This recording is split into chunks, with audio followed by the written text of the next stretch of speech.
We were all high on Missouri going into this year, 89-0 coming into this game on the score sheet, getting their big test against Boston College. A good game, 21-27. Missouri did it. I think there's still some doubters out there as to what Missouri can do, but they looked good following a slow start. They looked pretty solid following a slow start. They were able to go into half with the lead, if I'm not mistaken. Defensively, I say bend, don't break. You limited Castellanos on the run. I mean, he only had 16 yards on 13 carries, so you force him to beat you in the air. And I think he had the highest PFF grade for Boston College. He's brushing off my PFF knowledge here, but they were able to slow him down. He still had 2 touchdowns. They forced a turnover.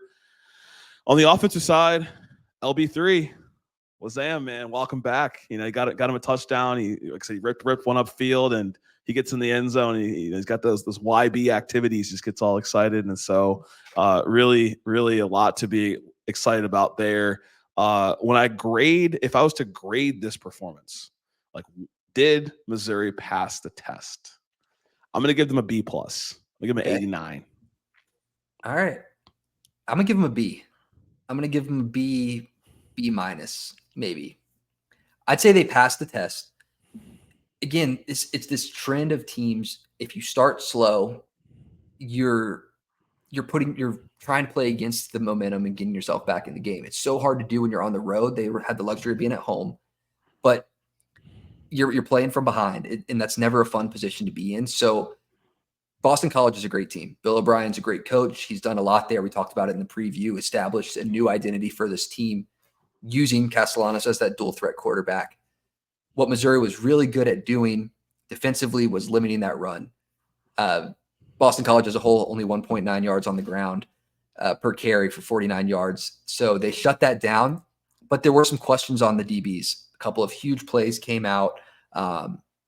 There wasn't a lot of play recognition and awareness, and I think that's going to be their biggest thing going forward. They were scoreless coming into this week, and then their first big test from an offense, they gave up some chunk plays, had a couple more guys running free that got missed. Their safety was targeted 4 times, gave up 4 receptions for 96 yards. That's not a good day for him, even though he's flying all over the field getting tackles. I don't think that the DBs are at that trustworthy spot yet defensively. Giving up 20 points isn't bad, but if the run game was going, it could have been worse, and they could have had a hard time getting back into it. Offensively, I think that they look great. Yeah, no, and I think the defense it's what's going to matter in the SEC. The offense, we said this in the preview episode before the season started. We're not worried about Missouri's offense. No. Brady Cook had 2 touchdowns. I think it's very underrated what he does on the ground. He finds a way to score in the red zone on the ground, and he had a passing touchdown in the air. And when you got guys like Luther Burden who can put up 117 yards on 6 catches and get one seam and just kind of take off, it's the offense is fine. Nate Noel is like a little scat back, just takes off. It's very explosive and paired alongside Marcus Carroll, the Georgia State transfer. They got a good run game going, so we see what's going on there. Noel was over 100 yards. It's that defensive side. Like you said, the big plays. I remember this play when I'm watching the game, and it's like there's just completely busted coverage. All the DBs are running behind this one guy trying to play catch up, and they make this big play for a touchdown. They being Boston College. And I can't help but think, what if that was Auburn? Auburn's got, to me, better athletes than BC does. And I don't know if Auburn's in their schedule, but they're going to play teams like Alabama in the next couple of weeks that have better athletes than BC. And so the question that I had asked myself, or asked you as well on our last episode, the power rankings, is does Alabama winning over Wisconsin put them in that championship tier? And does Missouri winning over BC put them in the championship tier? I can say that confidently for Alabama. I can't say that confidently for Missouri, but I have a lot of respect for this win because I have a lot of respect for BC. But I need to see more to say they're in that championship tier, not just in the playoff lock discussion where they were in your tier and in my previous power rankings. Yeah, I think that they are there from it. Like, a schedule aside, I think that they're close. I think that they're right there. Teams like Texas and like Alabama are going to be able to exploit those lapses in defensive coverage, and you're not going to be able to score as consistently from behind. Teams don't really come back against those high caliber teams because they're able to continue to build on the momentum that they've developed throughout the beginning of the game. That's what top tier teams do. They play 4 complete quarters. So that aside, I think that they're right there. Schedule counting, I think 100% that they can be a championship team. They don't play the hardest schedule. They do play Alabama. They play Oklahoma. These are teams that you can score on, but they do have the big playability. We saw Jackson Arnold play great for Oklahoma this week and the dual threat capabilities that he has.